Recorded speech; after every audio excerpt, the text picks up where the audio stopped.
Hello, I'm Manny Anton for the Finance News Network, and today we're talking to Immutep.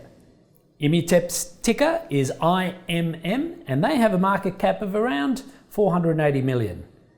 Immutep is a clinical stage biotechnology company at the forefront of developing novel LAG-3 immunotherapy for cancer and autoimmune diseases. Joining us today is CEO Marc Voigt. Marc, welcome back to the network. Manny, thank you for having me. Marc, let's start with talking about your most recent announcement. The company has just announced the successful meeting with the FDA on phase 3 design in non-small cell lung cancer. Can you tell us about the meeting itself and what it means for TACTI-004 phase 3 trial? Yeah, thank you. And indeed, we had a very successful meeting with the FDA, and this has strategic relevance as it concludes our strategic regulatory interactions with different regulators around the globe. So we spoke with the Spanish AMPS, with the German Paul Ehrlich Institute, and twice with the FDA. And you better do that if you run a clinical trial like TACTI-004. It's a phase 3 clinical trial, so a registration trial, the final clinical step, if successful, before the drug can be on the market.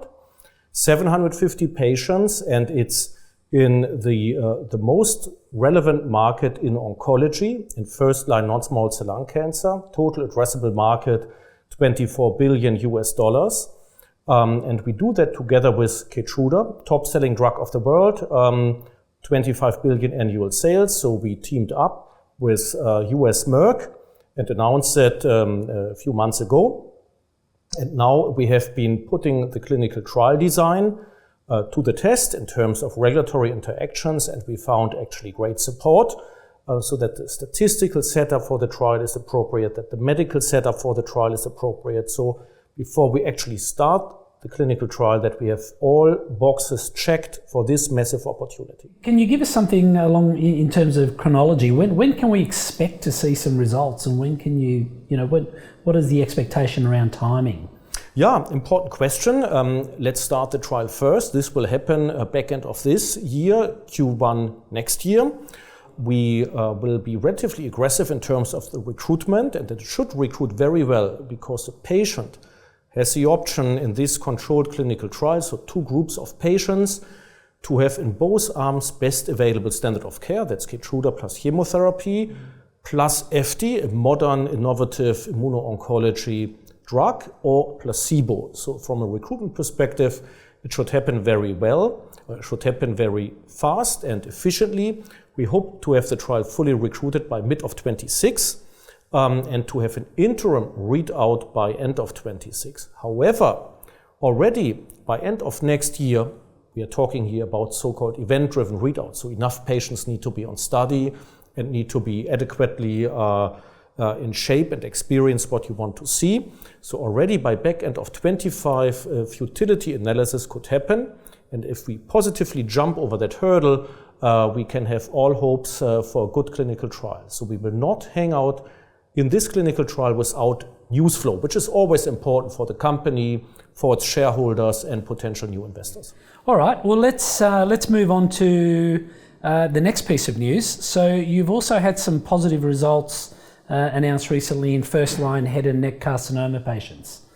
Can you tell us about those results and what implications come from them? Yeah, indeed. We have made 2 press releases in terms of head and neck cancer, a trial called TACTI-003. In total, 171 patients. In this trial, where we test eftilagimod plus Keytruda versus Keytruda in a certain group of patients, so-called CPS greater equal 1. I don't go into detail. And another group of patients, we test eftilagimod plus Keytruda, but without a control, simply as Keytruda is inefficient there. It would be ethically not doable to have it controlled with an inefficient drug. So as powerful as Keytruda is, it does not work in that specific group of patients. Now, we have been announcing the 2 different parts. On the one hand side, the randomized part, and we saw a clinically meaningful difference for the so-called CPS greater equal 20 groups. Patients have been sorted into different CPS levels. These levels define if Keytruda is typically working very well, not so much or not at all. And there we saw a relative close to 70% difference in terms of overall response rate. In the group 1 to 19, where Keytruda typically works suboptimally, there was practically no real difference between the two groups. Keytruda outperformed its historic standard by more than 120%, so it's a control group unheard of, and there were some imbalances in the trial arm, which is, quite frankly speaking, normal in smaller clinical trials. It's not a phase 3, unlike TACTI-004, it's a phase 2b, and there we saw results which are more inconclusive for that group of patients. In the CPS below patients, so where Keytruda does not work, we had actually, as the first Australian company, a so-called ESMO plenary session, which means with the European Cancer Organization, let me phrase it this way, there was a 70-minute discussion, only eftilagimod in CPS negative patients with esteemed key opinion leaders from around the globe. On July 11th and July 12th, a second session more on the Asian side of things with another group of esteemed opinion leaders. So this data has been clearly very positive. We saw actually a 7-fold increase versus the normal expectations you would have for those patients if they would take Keytruda. And it's important to note that we have not been releasing final results. For the cohort A, the first group of patients I discussed, we will see more data in the remainder of this year, potentially at a major medical conference. And it's important that we present more detail because the share price has been some waves in reaction to that. So there will be more explanation, more details, but also with that, the trial is not finished actually. What is the most critical point for patients? The most critical point for patients is overall survival. And shrinkage of the tumor, overall response rate, what we reported, is of course an important early point in time, but it's not guaranteed that a good overall response rate automatically means you have a good overall survival. So we do need to wait a little bit longer to see how our overall survival tracks.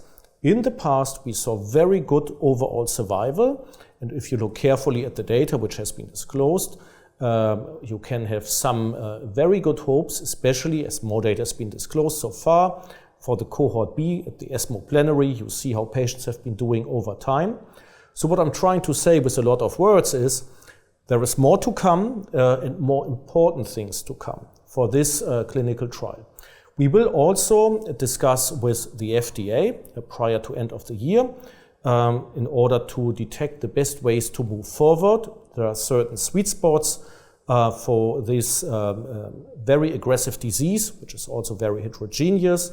We will have robust discussions. We are also very glad that our collaboration partner, Merck, is supporting us, and you will see us come up with more data and more defined ways how to move forward. Okay, understood. What role is Merck currently playing in this?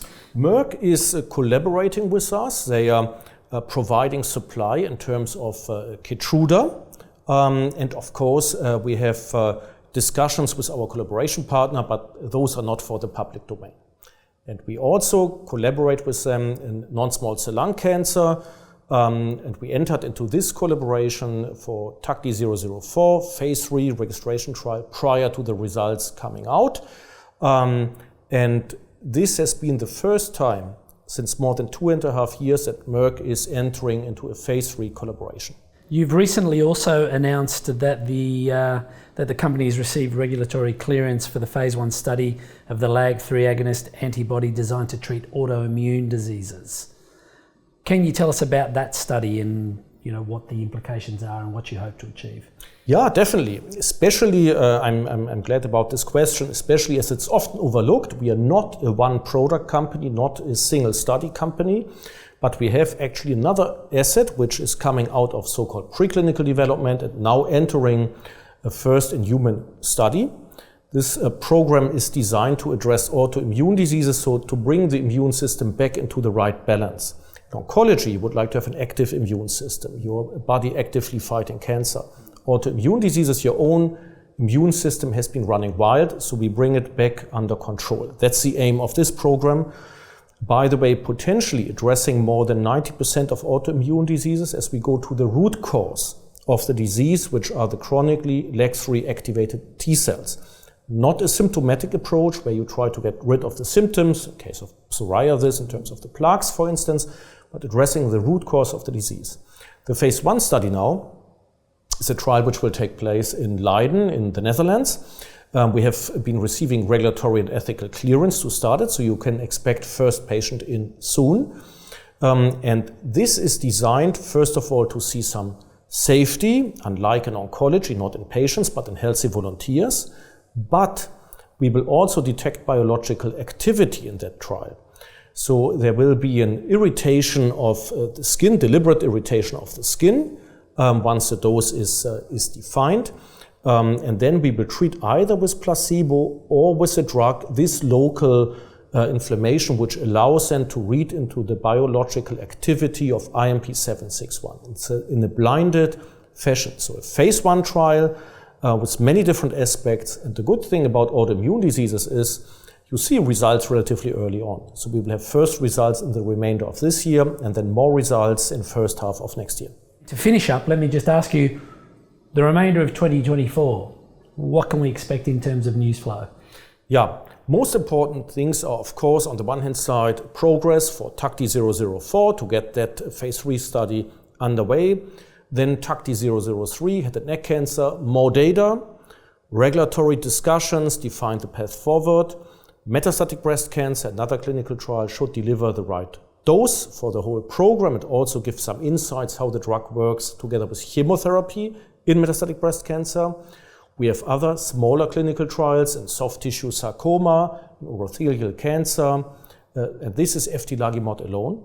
And then you have the study start for IMP761 and autoimmune diseases and first data there, plus potential updates from the other programs, partly partnered, and other potential normal, let's say, milestones and catalyst as well. Thank you for your time today. As always, that was a great update, and we hope to see you back soon to hear about even more progress. Many. Thank you so much. It's my pleasure.